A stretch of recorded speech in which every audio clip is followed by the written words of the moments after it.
Welcome to On the Teach Lucky number 13. Decided this time to kind of switch gears and talk about some other subjects that I've been thinking about.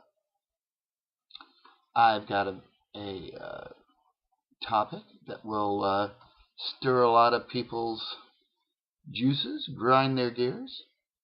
It is my belief that the primary catalyst for the Civil War is undoubtedly slavery.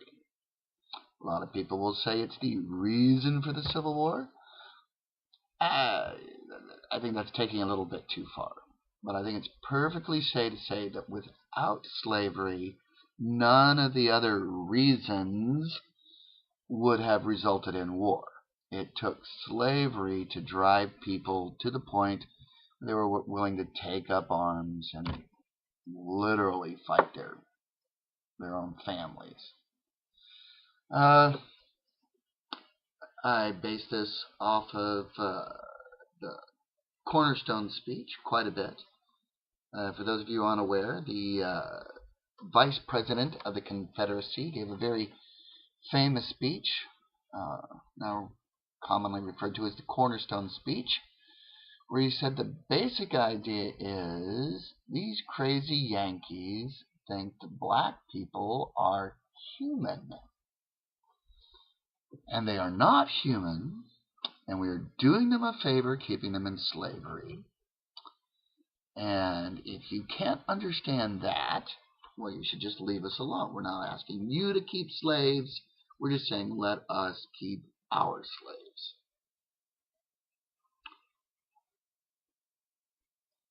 Now, there are quite a lot of people who didn't really care one way or the other. Quite a few folks in the South who didn't have any slaves, never planned to have slaves, never dreamed of having slaves, didn't really care one way or the other. But they were pretty sure also that they were better than the blacks. The idea that someone could come around and force them to say that the blacks were as good as them, grinded their gears. Now there's other things like that that people are just as passionate about today, but it isn't a regional issue. Imagine, if you would, that abortion was a regional issue. There's some regional differences, but it's much more intermingled than it was with slavery. The slavery was really pretty much a north-south thing. Heck, even the folks in the north didn't really care one way or the other about the blacks. Still thought folks in the South ought to at least follow the law.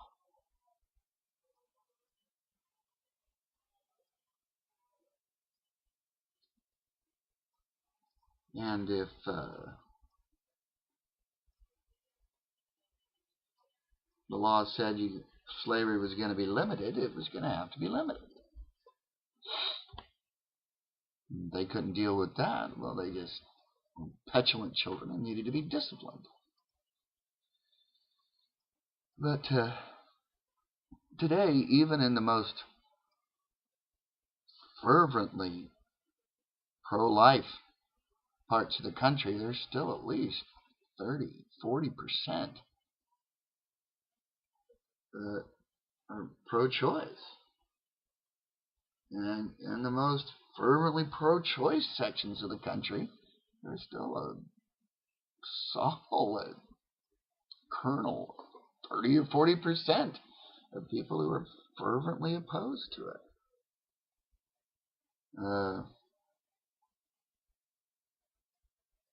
Now there's extremes on both sides. But imagine if it was strictly north-south. Imagine if all of the pro-choice people were in the South. And that was the one place you could get abortions, was down south. Now, the right to lifers were up north. They were trying to limit the ability for abortion to spread. Even the people in the middle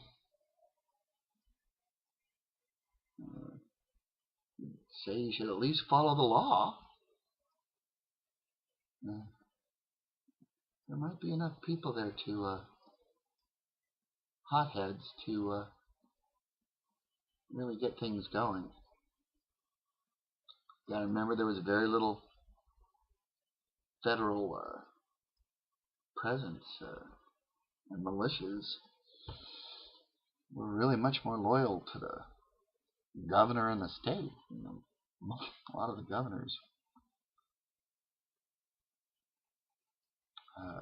had vested interests in appeasing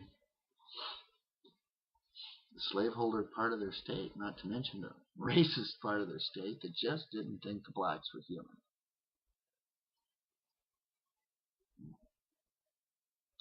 So,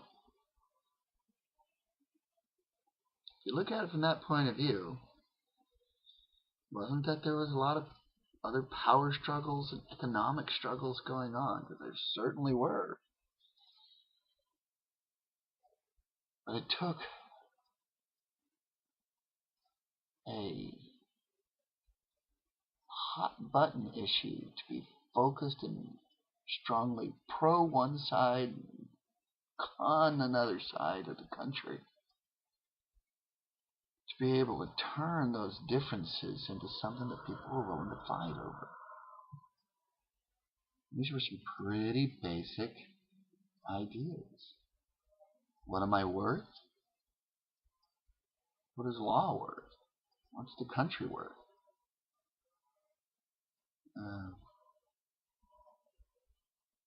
So, that's why I think anybody who says slavery isn't why the Civil War happened doesn't really say it. It's not the only reason, but it is the catalyst that made the war possible. Thank you.